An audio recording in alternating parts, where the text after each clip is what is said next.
कैसे हम इस समय का सदुपयोग कर सकते हैं। जैसे किसी को टेंशन हुई है, उससे पूछ कर देखो वो कितना समय उस टेंशन में लगाता है।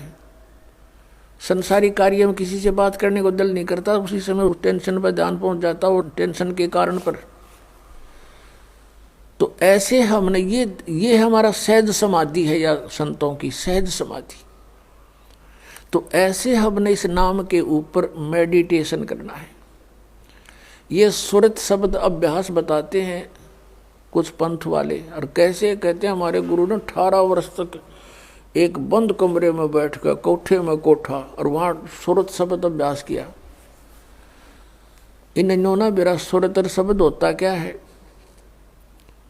और ये अभ्यास क्या किया उसने, बता डले डोए हठ योग किया। हठ योग नोट सुरत शब्द अभ्यास हठ योग नहीं होता, वो तो साधना। जैसे हम कोई मंत्र जाप करें, आपको नाम दिया है, वो नाम तो शब्द है, और उसके ऊपर ध्यान लगा के रखना, जोड़ के रखना, उससे 1 सेकंड भी दूर ना करना, ये सुरत शब्द अभ्यास है। यानी उसके नाम के ऊपर सुरती को जोड़े रखना। अगर परमात्मा कहते हैं कबीर जी, जीव्या तो मुख में फेरे और माला फेरे कर्मा ही, मनवा तो 34 फेरे ये तो सिमरण नाही। उधर से आप समण कर रहे हो और मन सैर सपट्टे कर रहा है, ये समण नहीं है। आप क्या बोल रहे हो, किस मंत्र का उच्चारण कर रहे हो, चाहे मन कर रहे हो, चाहे श्वास से कर रहे हो। श्वास से भी जो जाप कर रहे हो उसके ऊपर आपका ये सुरत है। तुम बोल कौन सा मंत्र कर रहे हो, कौन सा छोड़ रहे हो, कौन सा ले रहे हो। और इसको अभ्यास करना, इसकी प्रैक्टिस करना, नॉन एज सुरत शब्द प्रैक्टिस, सुरत शब्द अभ्यास। ये कान बंद करके, आंख बंद करके, ये सुरत शब्द नहीं, ये तो बिला धुन सुनेंगे। फिर तो सुन ले चाहे ना सुन ले, तो बात जे रही अंदर, जो कुछ हो तो हो ही रहा है। अब ये पिछले संस्कारों से आपके अंदर धुन आधी बज रही है, और वही परमात्मा की ट्राई कर रहे हैं पुण्यात्माएं, जो पिछले संस्कारी। बाकी तो बात भी ना करते, घुटी लाओ मौज करें, अपना जैसा भी उनको धंधा करते रहते हैं। तो आपके अंदर पहले से ही विद्यमान है वो, जो कुछ भी आपको ये अनजान गुरु सुनवाया करते थे, धुन सुन ले, धुन सुन ले। अब जैसे आपके बैंक में, अकाउंट में, आपके खाते में, आपकी कॉपी में, और 1 लाख रुपया जमा हो गया। उस 1 लाख रुपए को आप चाहे डेली देख लो उस पुस्तक बैंक की कॉपी में, रोज देख लो, चाहे सारा दिन देखते रहो, वो तो 1 लाख जमा ही है आपके। और आगे कोई व्यवसाय नहीं करोगे, नौकरी मजदूरी नहीं करोगे, तो वो 1 लाख में तो घटेंगे, बढ़े को नहीं। तो यू दिस इज मेडिटेशन। इस मेडिटेशन में आप सुनना चाहते हो, कुछ देखना चाहते हो। जैसे सतयुग त्रेता द्वापर में परमात्मा ने काल को इसलिए छूट दे दी थी कि उन दिनों में घने पुण्यकर्मी प्राणियों का जन्म होता है उस युगों में, और वो पिछले पुण्यकर्मी संस्कारी साधक होते हैं। प्रत्येक, चाहे कोई गरीब है, चाहे अमीर है, चाहे कोई किसी वर्ण में जन्मा होता है, वो सभी भक्ति किया करते हैं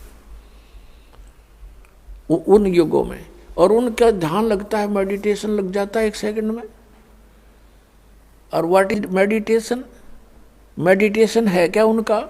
जैसे हमारे शरीर में कमल बने हुए हैं, हमारी रीढ़ की हड्डी जो बैकबोन है, इसके अंदर की साइड में कमल बने हुए हैं, यानी कमल चक्कर बने हुए हैं। जैसे एक टेलीविजन के अंदर चैनल होते हैं, और जो भी चैनल ऑन कर दिया जाता है तो उस चैनल में जो कार्यक्रम दिखाई देता वो कहीं और स्थान पर विद्यमान है, और वहाँ से रिले होकर के वो सिर्फ दिखा रहा है कि ये चैनल में वहाँ ये कार्य हो रहा है। तो ऐसे ही हमारे शरीर के अंदर चैनल हैं, मूल कमल, फिर उससे 2 अंगुल ऊपर स्वाद चक्र, फिर नाभि चक्र जिसको नाभि कमल भी कहते हैं, और फिर हृदय चक्र, हृदय कमल, और फिर कंठ का चक्र, कंठ कमल, और फिर त्रिकुटी का कमल, और फिर सहस्रार कमल। तो इस प्रकार हमारे शरीरों में चैनल बने हुए हैं, कमल है। और जो साधक होते हैं पुरकर्मी प्राणी, वही परमात्मा की खोज में कोई प्रयत्न करते हैं। तो पहले युगों में प्रत्येक व्यक्ति की समाधि हो लग जाती थी, मेडिटेशन हो जाता था। जो ट्राई करना चाहता था तो फिर वो ये सोच ले, उसको फिर अंदर क्या होता है, उसका कोई कमल पिछले पुनों से, पिछले संस्कार से खुल जाता है अभ्यास से। तो वो उस चैनल में क्या होता है कि जैसे फिल्म शुरू हो जाती है, फिल्म एक मूवी शुरू हो जाएगी, उस चैनल पर जहाँ से प्रोग्राम आ रहा है वो सारा दिखाई देना शुरू हो जाता है। कोई नाच रहा है, कोई गा रहा है, कहीं राजा की सवारी आ रही है, जैसे फिल्म चलती है। कहीं झरने बह रहे हैं, कहीं फलदार वृक्ष नजर आ रहे हैं, कहीं फूलों की बहुत लंबे चौड़े बाड़ी है, बगीची है। तो वो सारा कुछ देखता रहता, कहीं गाने हो रहे हैं, कहीं अप्सराएं नाच रही हैं। तो मेडिटेशन करने वाले जो साधक होते थे, तो यो मन वैसे ना टेकने दे उनको, 10 मिनट भी ना बैठने दे। ये तो कई कई घंटे बैठे रहा करते, कई वर्षों तक बैठ जाते थे। अब अंदर यू बाहर की वस्तुओं से इस मन को अधिक अट्रैक्टिव चीजें अंदर दिखाई देनी शुरू कर देती है। इसलिए ये फिर वहां धक्के खाता रहता, उस देखता रहता उस चैनल पर मूवी को। ना ये सिमरण करता, सिर्फ बैठ के हठ योग हो गया, इस तप बन गया। तप से राज प्राप्ति होती है, तप से राज मदमानम, और जन्म तीसरे फिर शुक्र सवानम। 2.5 घंटे सुबह बैठ कर ये के ढूंढेंगे भगवान को, ये सिर्फ मूर्ख बनाने वाली बातें हैं। नीम हकीमों का ये तरीका है। तो ऐसे ये ऋषि लोग सतयुग त्रेता द्वापर में ऐसे साधना किया करते, सभी करते थे। जैसे आपने महाभारत पढ़ा हो तो युद्ध के बाद श्री कृष्ण भी अपना ध्यान करता है, सिमरण करता है, अर्जुन भी बैठ जाता है, ध्यान करते हैं, सिमरण करते हैं। लेकिन सिमरण उस टाइम तो उनका युद्ध का वो था, कल क्या करना है, बेशक वो बैठ जाते थे, लेकिन वो जो समस्या थी उनकी, उन्हीं पर उनके विचार विमर्श आंतरिक होते थे। भाव ये है कहने का कि उनके पिछले इतिहास से हमें पता लगता है कि प्रत्येक प्राणी भक्ति करने की चेष्टा करता ही रहा है, और उस समय उनकी समाधियां भी लग जाती थी, जिस कारण से वो अपने क्रिया को अंतिम और सही मानते रहे। गीता जी अध्याय नंबर 4 के श्लोक नंबर 25 से लेकर 30 तक स्पष्ट किया है कि अर्जुन कोई देवताओं की पूजा करता है, कोई मेडिटेशन करता है, ध्यान लगाता है, कोई स्वाध्याय करता है, और कोई तीक्ष्ण अहिंसावादी व्रत रखता है, और कोई प्राणायाम करता है, कोई केवल योग आसन ही करता है, और सभी अपनी अपनी साधनाओं को पाप नाशक जानते हैं।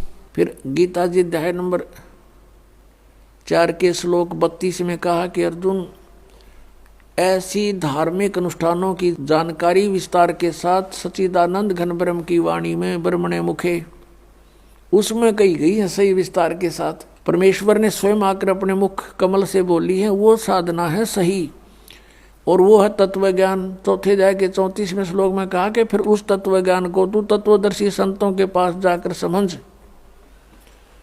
उनको दंडवत प्रणाम करने से, कपट छोड़ करके उनसे प्रार्थना करने से वो तत्वदर्शी संत तुझे परमात्म तत्व का ज्ञान कराएंगे, उनसे पूछो।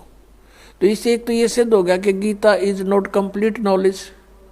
श्रीमद् भगवद गीता में कंप्लीट स्पिरिचुअल नॉलेज नहीं है, इनकम्प्लीट है, लेकिन गलत नहीं कह सकते। हाँ, गलत वो है जैसे इस काल ने कुछ युद्ध कराने के लिए अर्जुन से अटकलबाजी की है। अभी आपको बता के 5वें अध्याय में वो कहता है कि ऐसे आसन लगा ले, ऐसे बैठ जा, नाक के आगे ध्यान लगा। ये इसका अपना मत है, स्वयं कहता है ये मेरा मत है, और बाकी वेद ज्ञान है।